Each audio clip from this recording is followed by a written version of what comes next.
stay solid to the game plan. Yeah. This fight, you know, people are going to criticize that maybe it's a step back from a Danny Garcia. It is what it is. He's my mandatory. And that's all it is. You know, it's not a decision where I'm saying, oh, I want to fight Ugas. It wasn't a decision where I said I wanted to fight anybody. You know, I gave the list of the guys that I wanted to fight, and then it was told to me, WBC says you got to handle this mandatory. I think I might have 2 mandatories by the WBC, and then I can do whatever I want to do. But, you know, I do know that, you know, sometimes there's certain circumstances that can change the direction that you go in. You know, like money, or you know, like, you know, 2 guys negotiating and coming up with a deal that makes sense to the sanctioning bodies and so on and so forth. So I got Ugas next. Yeah, unification as well. Some people say that unification would have been bigger than a mandatory, and some people say that, for the fans that don't know the politics, they would say that you could have easily bypassed your mandatory for unification with Spence. Of course, he was dealing the big fight with Mikey Garcia, but just overall, how do you tell the fans about that side of boxing, that the negotiations, the honestly, politics? it's like you either, you know, take time to explain it, which takes a lot of time, or you say, hey, I'm a fighter. I do what I'm told to do.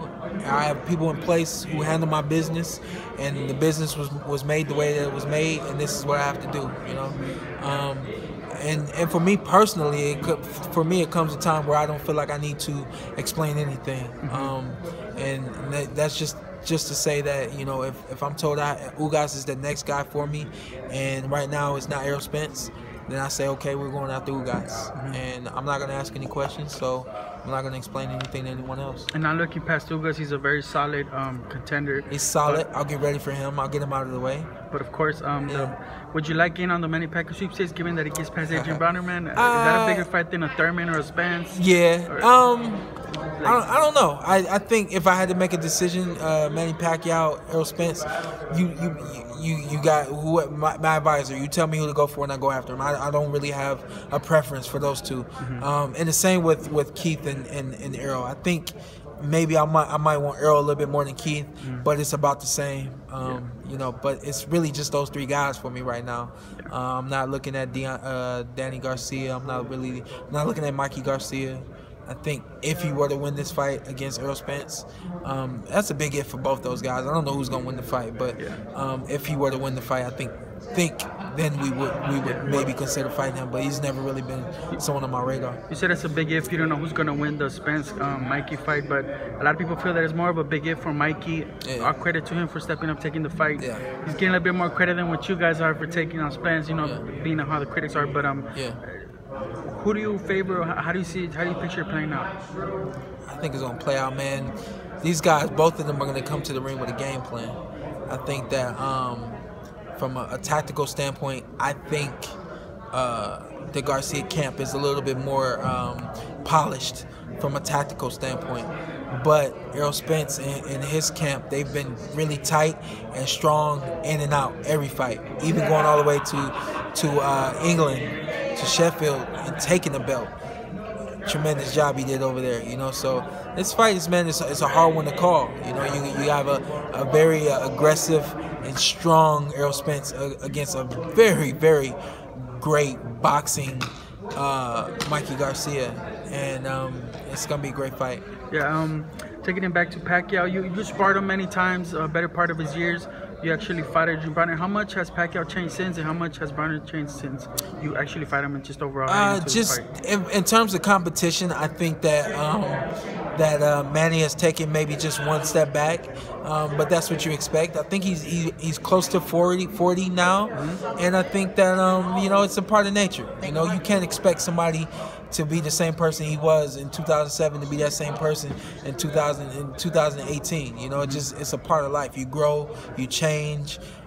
In terms of competing in athleticism, all that kind of stuff decreases. It is what it is. It's a part of life, you know. So he's definitely not the same fighter that he was 2007, 2008, when he was really doing some really big, crazy things in the boxing world. But he's still very much the same fighter. He has the same capabilities and the same skills. He's getting back with Freddie Roach, and you know, I think that this is his fight to take. Yeah, as for Broner, just Broner, really, man, I've seen him every fight. I've seen him take a step back. I think that there's a disconnect between preparation for the fight and the fight itself. I think that he's doing, all the things to help him prepare for a fight, but then I think when he gets in the ring, those things don't show up. Yeah, of course, Manny throws more, but Broner's more selective. Speed-wise, how do you think he's gonna play out in that department? Gotta be fast. Adrian has got to be fast. You gotta be able to time Manny, get him off of his rhythm, and work from there. Jeff Horn beat Manny. I didn't think he won the fight, but Jeff was aggressive.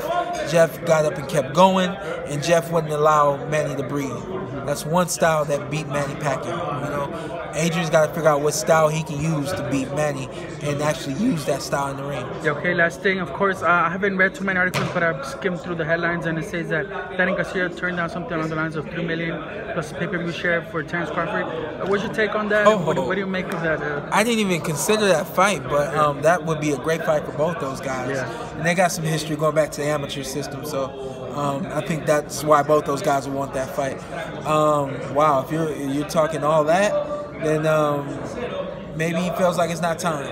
Yeah. I don't know. Time? Who I'm sorry. Maybe if Danny turned down all that, maybe he feels like coming off the fight with me, he may need another direction to go in. Maybe something like that. Yeah. But that's a lot to turn down. Yeah. After a loss, how does a elite fighter like you guys, like mentally, where are you guys at, man? Losing to another elite fighter, like there's nothing wrong with it, but mentally, how do you guys just recuperate and just get it back together? It depends on who you are. It really does. It depends on who you are. Everybody handles everything differently. You know what I mean? We get into a car crash right now. You and I are gonna handle that differently. Yeah. I can't look over to you and expect you to say, "Hey, man, you all right?" and expect you to be like, "Yeah, man, I'm cool. You all right?" Like we're going to handle that differently. Yeah. And the saying that when you take a loss, it's a car crash. How do you handle it? Yeah. So it just depends on him. Depends on his team, his family. They got to be there for him. They got to be able to massage those blows that he took and help him recover. Not just from a physical standpoint, but from mental, physical, emotional, psychological, all that. Yeah. Last thing, final prediction: Wilder versus Fury. Great fight, man. Wilder knockout.